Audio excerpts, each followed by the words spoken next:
Di situ terjadi yang namanya pelanggaran batas. Apa itu pelanggaran batas? Iya, bahwa dalam komunikasi agresi, hak orang lain.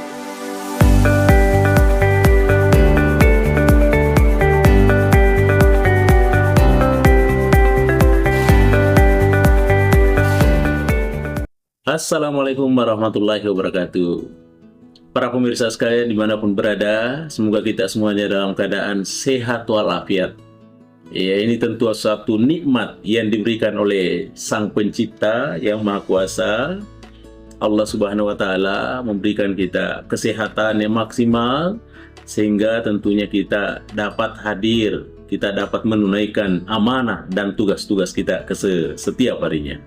Tentu saja target kita semua berbeda-beda para pemirsa sekalian ya. Tentunya saya berharap mudah-mudahan target-target kita itu terpenuhi secara keseluruhan. Kalaupun hari ini ada yang tidak terpenuhi, bukan berarti itu gagal. Tetapi itu adalah merupakan sebuah kesuksesan yang tertunda. Dan kadangkala kesuksesan yang tertunda itu membuat kita lebih agresi lagi. Membuat lagi kita lebih agresif bagaimana untuk menghadirkannya itu. Capaian-capaian itu. Makanya para pemirsa sekalian, materi komunikasi yang kita bahas pada hari ini adalah terkait dengan komunikasi agresif atau komunikasi agresi ya tentunya. Bagaimana komunikasi agresi itu ya, para pemirsa sekalian? Komunikasi agresi ya tentu berbeda dengan komunikasi asertif ya. Kalau komunikasi asertif itu dia mencari titik temu. Sementara komunikasi agresi adalah gaya berkomunikasi di mana seseorang menyatakan kebutuhan, menyatakan perasaan, menyatakan pendapatnya dengan cara yang mengabaikan atau melanggar hak orang lain. Dia tidak perkirakan hak orang lain, yang penting bagaimana dia membahasakannya, bagaimana dia mengkomunikasikannya. Tentu saja pemirsa sekalian, ada tanda-tanda, ada karakteristik yang dibangun yang bisa kita menjadi curiga bahwa ini adalah sebuah komunikasi agresi. Apa itu para pemirsa sekalian? Berikut ini ada beberapa hal yang kita harus menjadi penanda apa yang menjadi karakteristik daripada komunikasi agresi itu.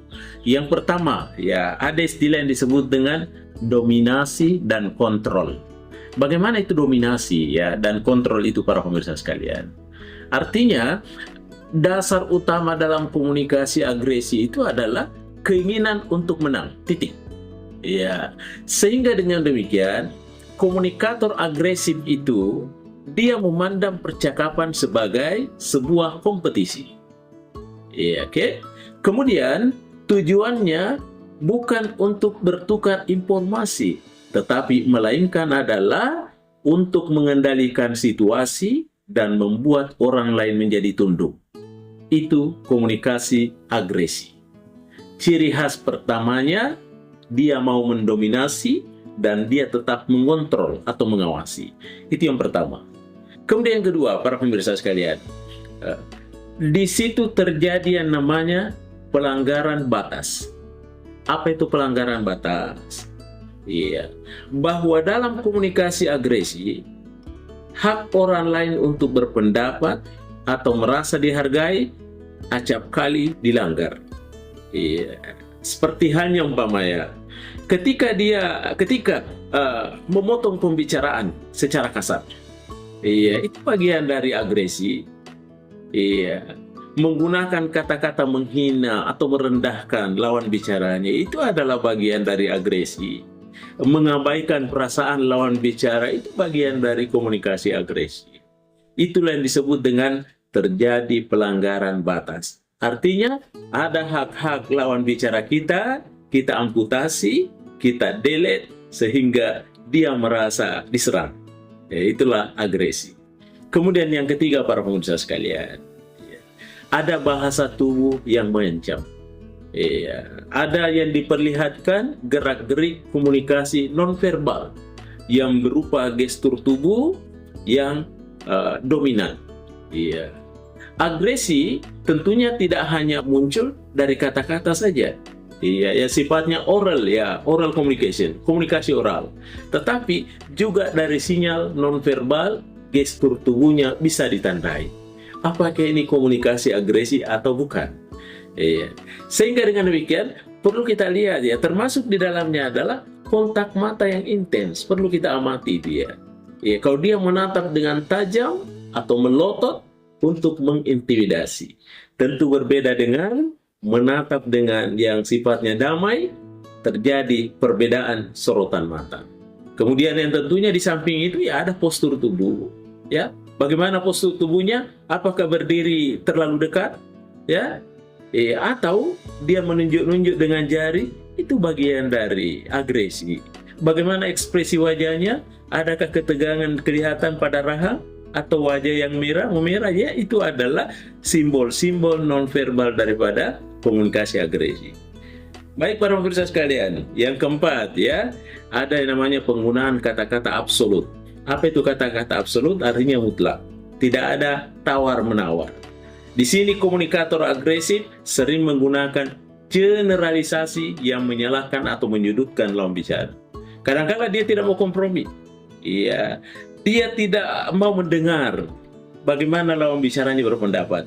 Ya, karena dia berharap menganggap bahwa ketika lawan bicaranya itu berpendapat, jangan-jangan dia lebih rasio cara pendapatnya dibanding dengannya.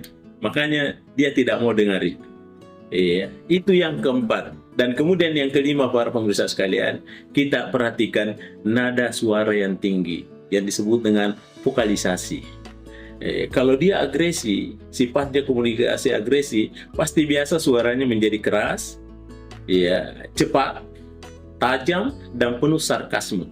Ya. Tidak ada yang lain, tujuannya adalah untuk menenggelamkan suara orang lain sehingga pendapat mereka tidak terdengar. Ya, sehingga pendapat mereka tidak terdengar. Lawan bicaranya tidak terdengar suaranya, atau dianggap tidak penting. Karena dia menggunakan vokal suara dengan suara bass, suara yang tinggi, maka suara yang lain bisa jadi tenggelam. Sehingga ujung-ujungnya targetnya adalah dia menjadi sosok pemenang. Itulah inti daripada komunikasi agresi. Baik para pemirsa sekalian dimanapun berada, mudah-mudahan ada manfaatnya. Terima kasih atas segala atensinya, selalu menonton channel YouTube kita. Hari ini tentunya terkait lagi dengan komunikasi agresi. Mudah-mudahan bermanfaat. Terima kasih. Mr. Koronis mengundurkan diri. Assalamualaikum warahmatullahi wabarakatuh. Mr. Koronis, ya.